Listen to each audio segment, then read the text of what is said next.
Nightmares in Florida, the Danny Rowling case. Welcome to The Most Evil, where we delve into the minds of history's most notorious serial killers. Today, we're looking at the terrifying case of Danny Rowling, better known as the Gainesville Ripper. His heinous deeds not only stunned the nation, but also left an enduring effect on popular culture, creating the renowned Scream movie franchise. Danny Rowling's early life was marked by a series of traumatic events that would shape his descent into darkness. Born on May 26, 1954, in Shreveport, Louisiana, however, his childhood was far from idyllic.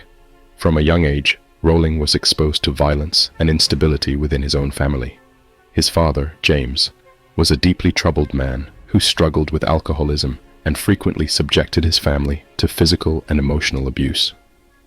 The toxic environment at home left young Danny with emotional scars that would haunt him for the rest of his life. Rowling's relationship with his mother was strained as well.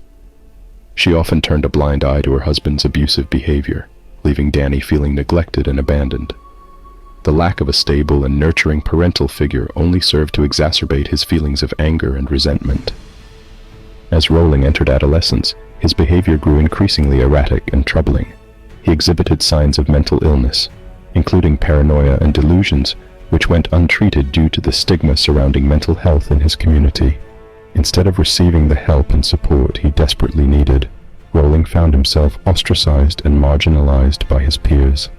In an attempt to escape the turmoil of his home life, Rowling enlisted in the United States Air Force in 1970. However, his time in the military was short-lived, as his behavior became increasingly erratic, culminating in a series of disciplinary issues that led to his discharge just 3 years later.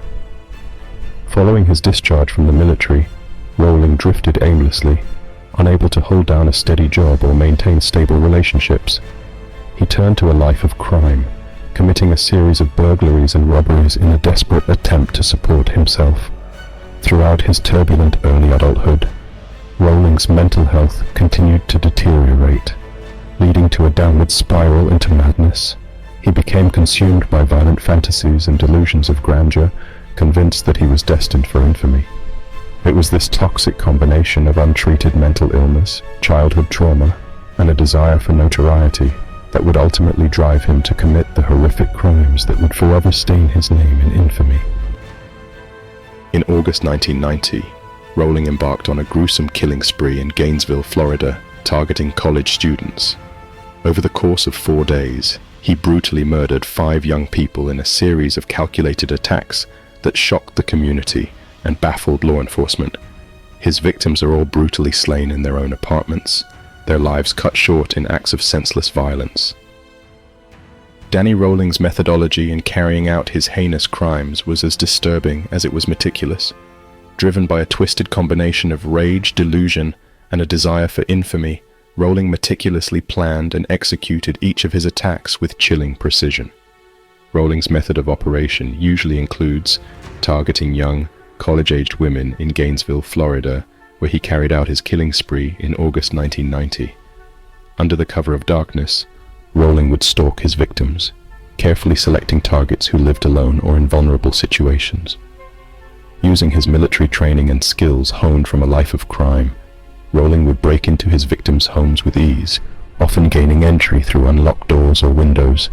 Once inside, he would quietly infiltrate their living quarters, moving with stealth and quickness that deceived his enormous size.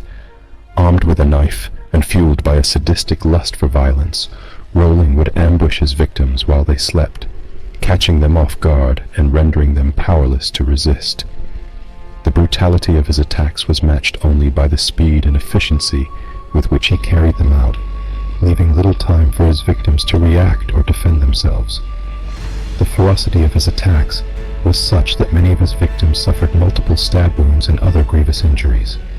After sating his bloodlust, Rowling would then flee the scene, leaving behind a trail of carnage and terror in his wake.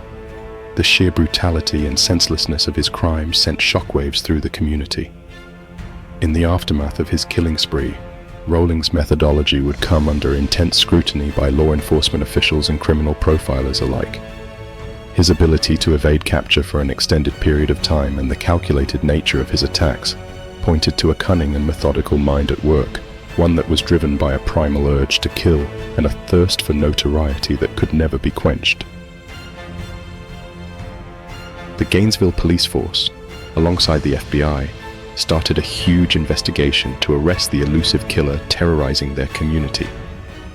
Despite the pressure and resources poured into the case, progress was slow, and fear continued to grip the city.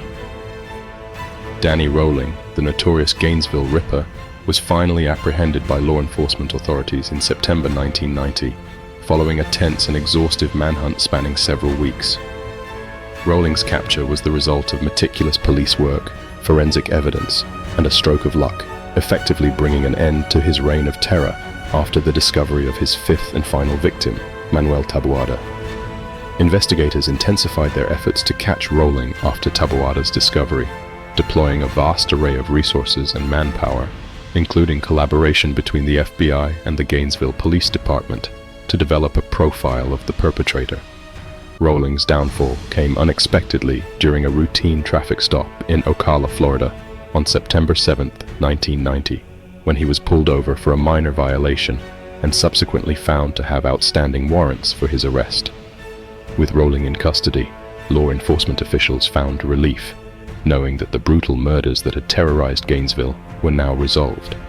The capture brought closure to the community, reeling from the horrors of his crimes.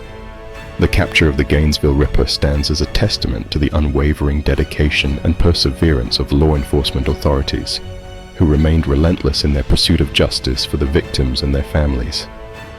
Psychological analysis of Rolling revealed a deeply disturbed individual, driven by a combination of childhood trauma, mental illness, and a desire for infamy.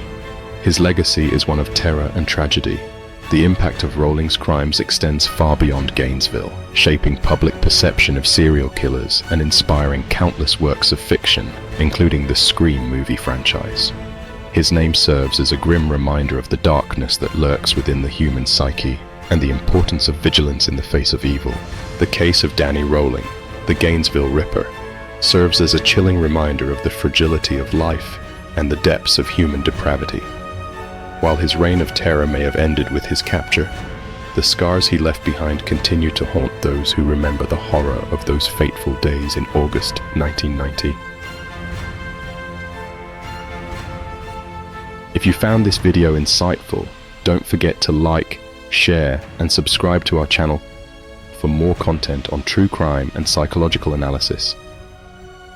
Remember to stay vigilant, and until next time, stay safe.